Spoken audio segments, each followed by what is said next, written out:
In the American corporate system, racially based offenses are considered especially heinous. In the United States, the dedicated people who work for these vicious corporations are members of an elite squad known as the Tired of This Shit unit. These are their stories. It wasn't until a job that I had recently as an office manager for a psychologist's office. After 4 months, it was April, May, June, and July, the director had approached me and said, Tyra, thank you so much. These are the highest numbers we've had in the last 18 or 12 months.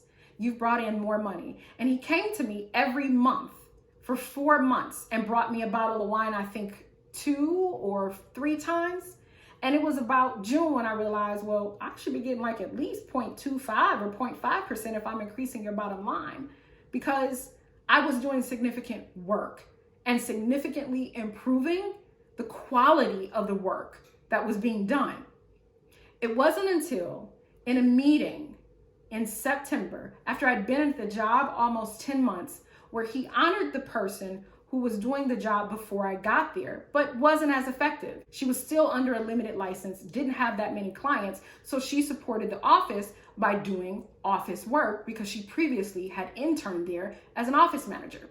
But she had no experience clerically other than that job. I have 20 years of clerical, administrative, reception, and database experience. I have 10 years of academic database experience, and I've been playing with Microsoft Excel and Access since 1995. It wasn't until he honored her in a meeting for doing the bare minimum. He honored her in that meeting and said, we really want to thank you, Anna, for all the work that you've done helping out until Tyra got here. Bare minimum. She had $5,000 of unbilled money that she mistakenly didn't build that was left in the system that if I wasn't a software specialist, I wouldn't have known. And what really pissed me off is that I spent the first 6 months there fighting with her on the software capability. She would tell me, no, you can't do this, and we shouldn't do this, and we shouldn't do this. And I would say, yes, we can. And because I'm a Black woman, and it's not plausible to believe that a Black woman could be a software or a tech specialist or have that type of savvy, I would have to call the software company and tell them to tell her that the possibility I explained to her was true. Only then would she believe that the process was effective and actually more efficient to getting billing done. This is why I was able to increase the numbers only 6 months after being there, because I knew what the fuck I was doing. But you see, she got honored in a meeting. What happened with me is he would approach me at the end of the workday while everyone was gone and then bring me into his office after saying, maybe in front of people, Tyra, can I talk to you at the end of the day, to impress upon me a little bit of anxiety because maybe I'm going to get a warning. Maybe I did something wrong. Maybe he needs to share something with me privately that he doesn't want to embarrass me in public with. No, he would bring me into his office because it's an anxiety-inducing experience to be called into your director's office and not know what the cause is for. There's no big event or anything like that. And what he would do is he would let me sit in there for a minute, have me waiting around for a couple minutes, and then he would walk in and he would slowly build and then reward me with, oh, you've delivered a certain amount of numbers. I really want to thank you. That's what would happen, because it's about building that anxiety and creating a codependent relationship where you're codependent on their approval. White supremacy creates bullshit psychological tricks like that. They want you to be codependent on their approval. They do not want you to be valued in front of the office and respected in front of the entire staff, because then you believe in yourself and you have the encouragement from the entire staff and not just this one person who wants power over your eagerness and wants to exploit the fact that you're always trying to prove yourself. Because once you know you're doing the most, and everybody there was getting their highest paychecks that they had ever gotten. Even the girl who barely had any clients, who didn't believe that what I told her about the software was true, had gotten her highest paycheck my last month there. He asked me to check the payroll 3 times because he couldn't believe people made that much money. This is how I knew he was messing with the church's money, because technically it was their money, but he didn't want to pay out that much. But that's a whole different story.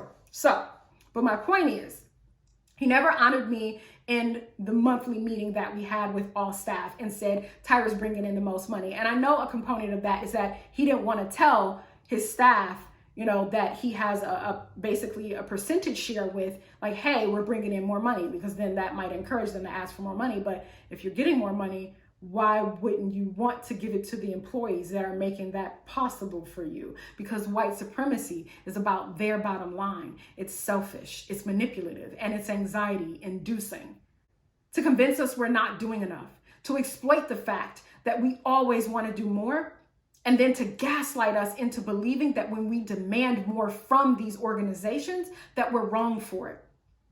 I worked for a nonprofit called the Birmingham Temple in the early 2000s.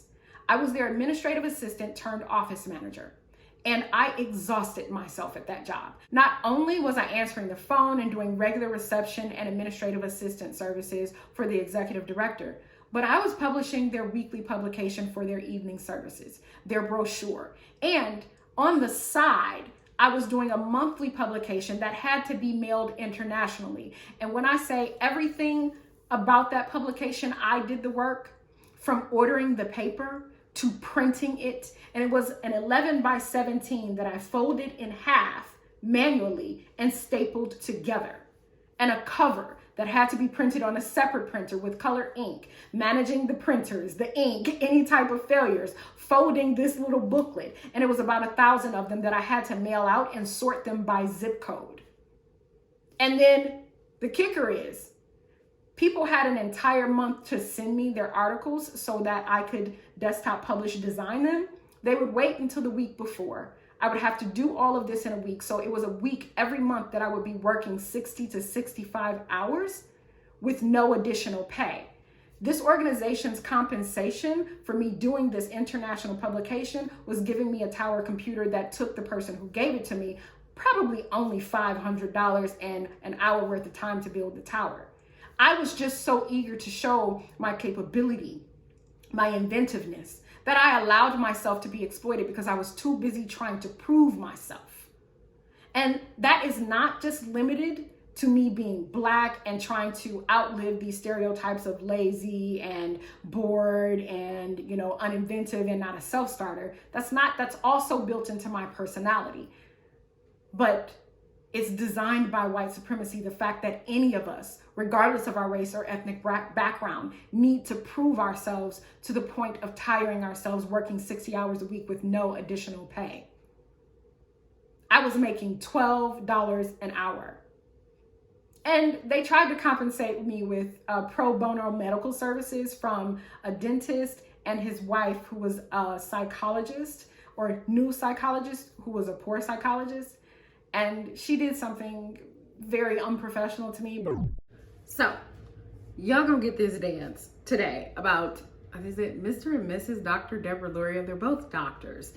One's an ortho and the other is she started off as a nurse practitioner real quick. And she transitioned, a nurse practitioner, I think in emergency cardiology, something like that. And she transitioned into psychology, psychotherapy, and she wanted to become a therapist, but I don't think she was an LLMSW. I think she specifically was like a doctorate in psychology. I can't remember exactly. All I know is the lady was a complete bitch, and a passive aggressive bitch, which is the worst kind, because they bring to you all this, hi, how are you? And that like super performative, upbeat, chippery shit. I know. I'm the queen of that shit. I do that at work. That's my white voice. Hi, how are you? How can I help you? And so I don't think she volunteered her services. I think it was an agreement they all made because nobody wanted to pay me the additional money to do this monthly publication, as well as I needed health insurance and they weren't willing as an organization to pay the health insurance. This was a nonprofit. I don't know the whole story behind it. So I think she reluctantly offered her services as donation and as duty to this organization that she belonged to. Well, her offices were in Rochester Hills, Michigan. If you know anything about location, you know that that is a pretty far way, not just in distance, but in traffic time from Farmington Hills, Michigan. And when I say the thick of each portion of those regular areas, I was in the thick of Farmington Hills, Michigan. So I was working on 12 Mile between Middle Belt and I believe that's Inkster Road. She was in Rochester Hills, like in the thick of a very busy kind of semi-metropolitan area. These are white suburban areas that are 2-lane highways.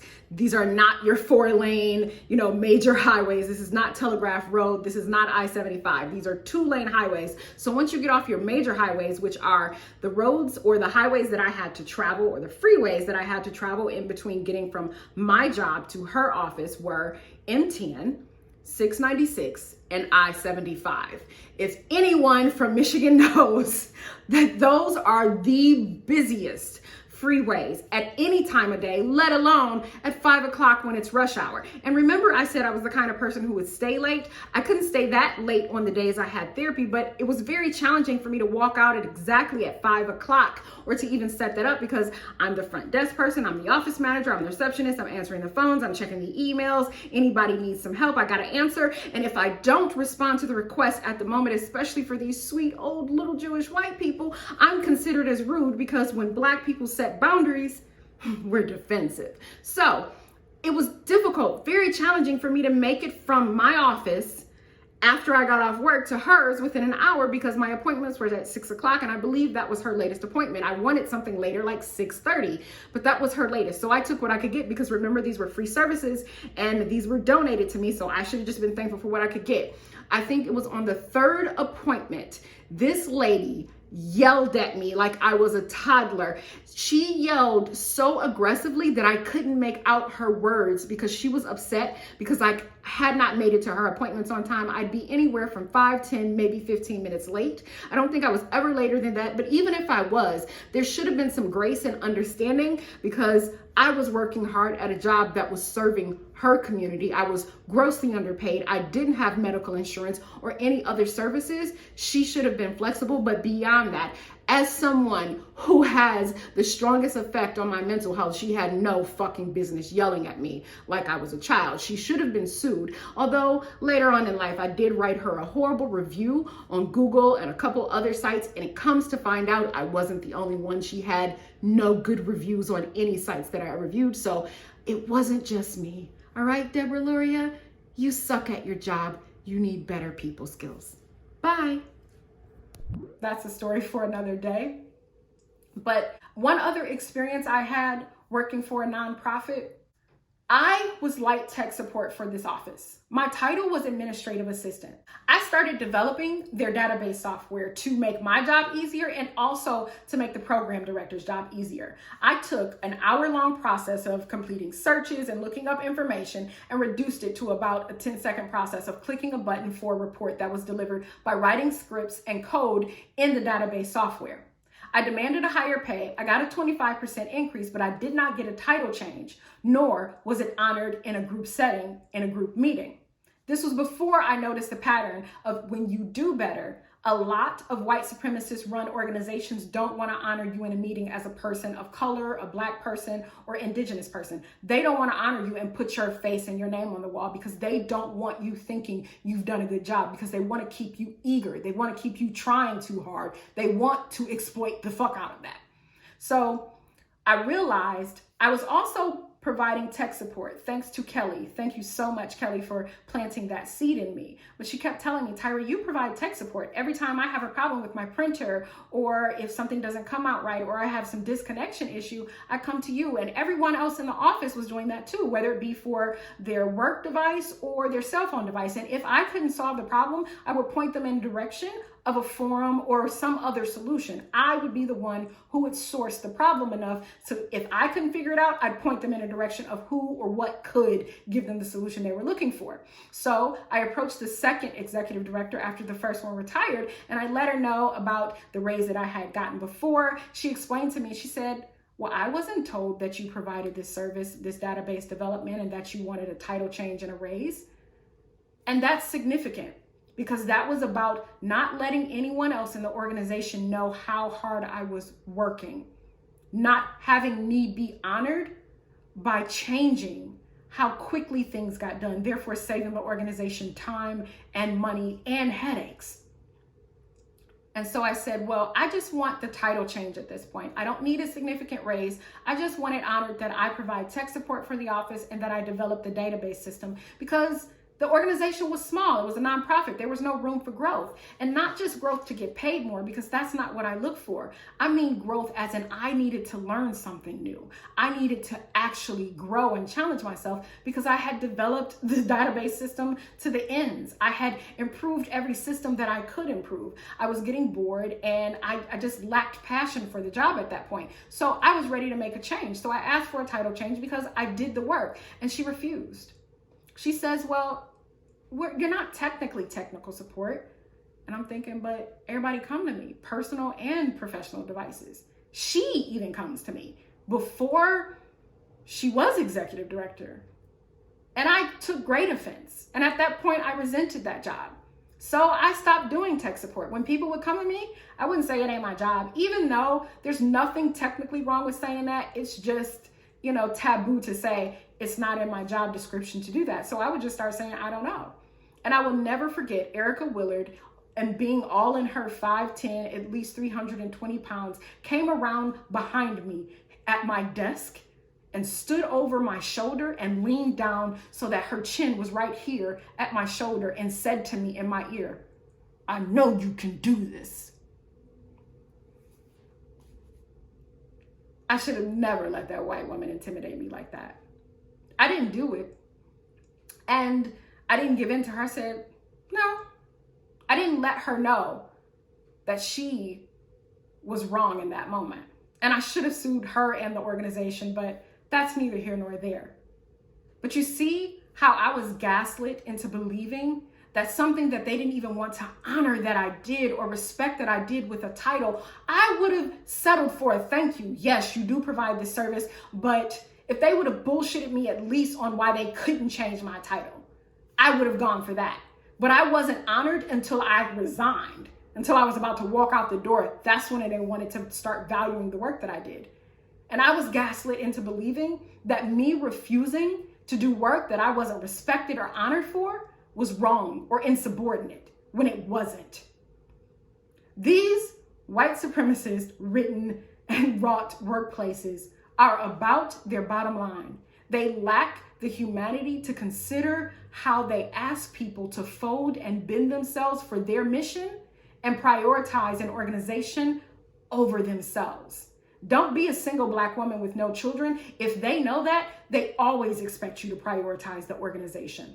She doesn't have kids. They don't consciously say it, but they love to exploit the fact that they can call you on a Friday evening or Saturday afternoon and expect you to commit overtime. And now I don't allow that, because Anna, when you called me on the 4th of July, you see how I set that boundary? And she tried to gaslight me into believing that I was wrong for checking her like, no, sweetie, you don't call me or text me on the 4th of July about work. This can wait till Monday. Worse, it could have waited till the Sunday after the 4th of July, and I actually would have went for it. And you know what she said to me? I'm going to tell the directors. Well, go tell them. Because in what world do you think you can call me on the 4th of July? You don't own me or my time just because you gave me a title and some money. And that's what a lot of us have conflated pay, a salary, and benefits with, is with freedom. That ain't freedom. It's slavery with pay. Because if you have to deculture yourself, if you have to endure exploitation, if you're gaslit into believing that the work you do isn't exceptional, then that is not freedom. It's not respect, and it damn sure ain't value. Because you think you have to stay for the pay, but the problem is, when you stay for the pay, you're going to continue to compromise yourself and reduce yourself and convince yourself that it's okay to be exploited and to continue to let them oppress and subjugate you for money. Find something more free. Find something blacker, browner. And sometimes even the Black and brown organizations, because they play into white supremacy by being model minorities, and they oppress you even more. Because they want you to jump through the hoops of white supremacy, because they're trying to be adjacent to whiteness. Find something that is trying to run from all these archaic systems of gatekeeping and subjugating people and worrying about a bottom line. Find organizations that's trying to help you be your best so they can deliver the best product, the best service, the best community. You need actual organizations that are team organizations. That means the organization plays as a team player. That means they're about you as much as you're about them. Because most of these organizations, when you flatline or when you get sick, they don't care. Especially if you ain't committed 10, 20 years to your life. It's people at organizations I've worked for that got honored every year for doing the same job that they had been doing the last 20 to 25 years. I had come in the organization and changed the process from 1 hour to 5 seconds, and it was never honored. These people are about the systems that benefit them. Consider, before you go into these white supremacist organizations, what it's going to cost you. Because you might make more money, but you also might lose your peace. White workplaces always have the power. White supremacy is the core principle of our nation, and the House always wins. So you need to make sure what you're betting is worth it. One more thing.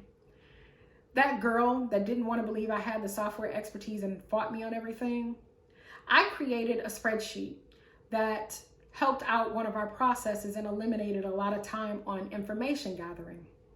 And in my second manager's meeting, she introduced it and said, Tyra and I came up with this spreadsheet. And in my head, I looked at her like, bitch, you ain't do shit. I called you and told you what I created. You didn't even add anything to it. She asked me questions. And because I didn't want to appear seedy or petty, I didn't stand up for myself. And that is a problem. But what ended up happening is the universe balanced it out, is someone had questions about the spreadsheet. And I said, well, I designed it for this. So sometimes you have to stand up for yourself. And it may not be the seedy thing to say, well, I created it, but say, well, when I was creating this, when I was designing this, when I was brainstorming this idea, I thought it would do this and I thought it would do this. There are inventive ways to introduce that you are the creator of a project or an idea without playing in a sword fight. But definitely make sure you are valued. Do not let yourself be gaslit and put limits on your creativity that they exploit. All right? This is Tyra. I'll see y'all later.